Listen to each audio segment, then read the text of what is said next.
반가. 안녕하세요. 박용덕입니다. 2024년 제35회 공인중개사 시험대비 기출보객이 26회부터 살펴보도록 하겠습니다.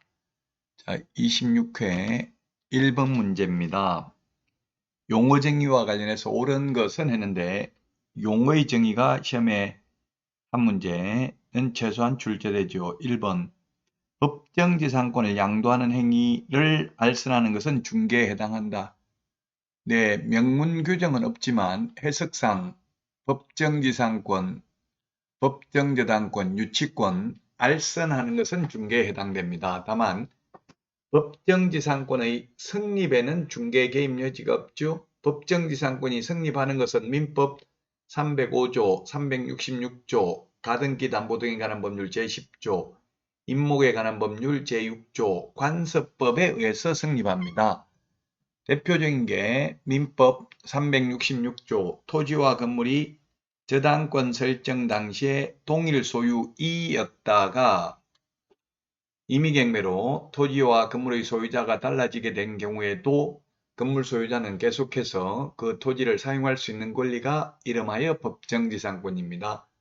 따라서 법정지상권의 성립에는 중개 개입 여지가 없고 이전 양도할 때에는 중개상 권리에 해당이 됩니다. 자, 그 다음에 우연히 단 한 번 했다면 중개업은 아닙니다. 중개업.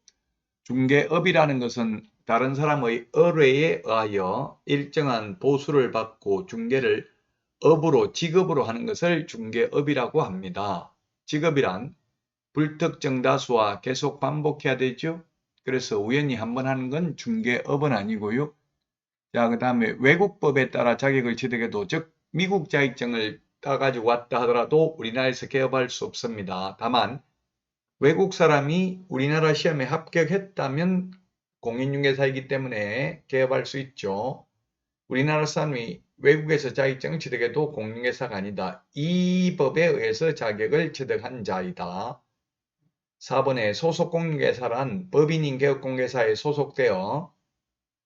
소속된 공인중개사만을 말한다. 만 때문에 틀렸죠. 소속공인중개사란 법인개업공개사에 소속될 수도 있고 개인개업공개사에 소속될 수도 있습니다. 5번 중개보조원이란 개업공개사가 아닌 자로서 개업공개사에 소속되어 공인중개사가 아닌 자로서 개업공개사에 소속되어 현장 안내 및 일반 서무 등 단순한 업무를 보조하는 자를 말하고 확인 설명은 할 수 없죠. 계약서 작성도 할 수 없습니다. 중개 업무는 할 수 없습니다. 중개보조원은 2023년부터 중개보조원 채용 상한제를 도입했습니다. 개공 플러스 소공을 합한 숫자의 5배수를 초과해서 고용하면 1년 이하의 징역이나 1,000만 원 이하의 벌금이고 반드시 등록을 취소하여야 합니다. 그리고 또 중개보조원은 보조를 하기 전에 중개보조원이라는 사실을 고지해야 되고 고지하지 아니한 경우에 500만 원 이하의 과태료 대상이 되겠습니다. 자, 다음은 2번 문제 보도록 하겠습니다. 중개 대상에 관한 설명으로 틀린 것입니다. 1번 중개상물인 건축물에는 기존 건축물뿐만 아니라 미래의 건축물, 동호수가 특정된 아파트 분양권도 포함됩니다. 2번 용도 폐지가 되지 아니한 행정재산인 토지는 중개상물에 해당하지 않는다. 즉 국가소유이기 때문에 그렇죠. 청와대 부지 이런 것들 중개상물 될 수 없을 것입니다. 3번 임목에 관한 법률에 따라 등기된 임목은 중개대상물에 해당된다. 그렇습니다. 임목, 공장재단, 광업재단은 해당된다라고 법령에 규정되어 있고요. 그 다음에 4번 주택이 철거될 경우 일정한 요건하에 택지개발지구 내에 이주자 택지를 공급받을 수 있는 지위인 이른바 대토권, 대토권이라는 것은 대신 토지로 받는 권리죠. 중개사물에 해당하지 않는다. 대토권은. 그렇습니다. 아직 위치와 면적이 특정되기 전에를 대토권이라고 합니다. 자, 그 다음에 5번이 정답이네요. 5번 이게 10번 넘게 시험에 출제됐습니다.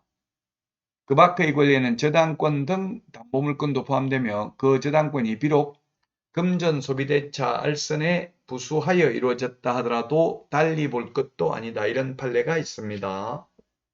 그래서 은행에 담보 잡고 대출 받는 것, 융자 알선하는 것도 커미션을 받아 먹어도 개업공개사는 적법행위지만 개업공개사가 아닌 자는 무등록 중개업자로 처벌받을 수 있을 것입니다. 자, 다음은 3번 문제입니다.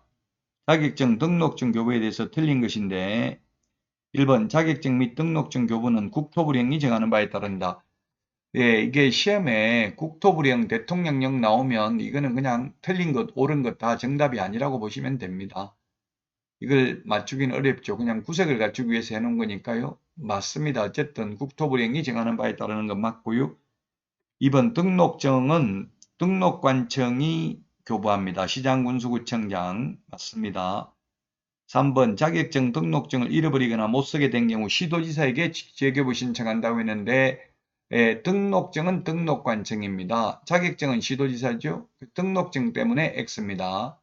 불인자가 거두리라. 자격증 준 사람이 재교부하고요. 등록증도 등록증 준 사람이 재교부합니다. 그래서 자격증은 교부한 시도지사지만 등록증은 등록관청입니다.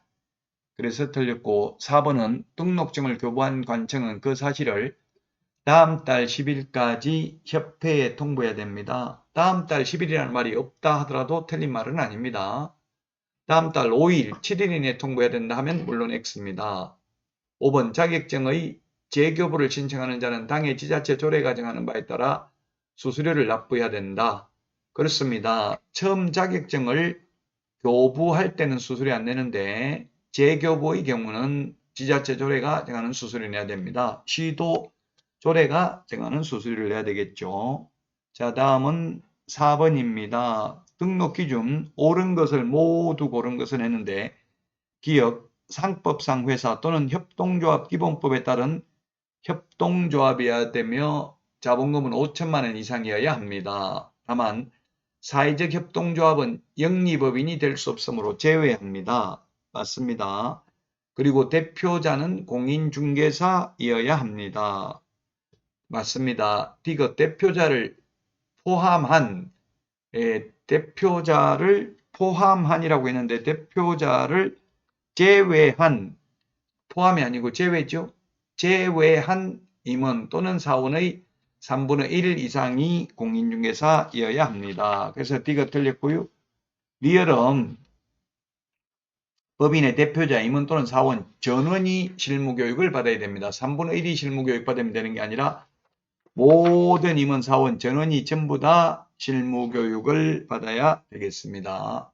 따라서 정답 2번인데요. 이 네 문제 다 시험에 출제될 확률 99%입니다. 아주 중요한 내용들이었습니다. 자, 이번 시간 여기까지 하고요. 여러분 다음 시간에 만나요. 안녕.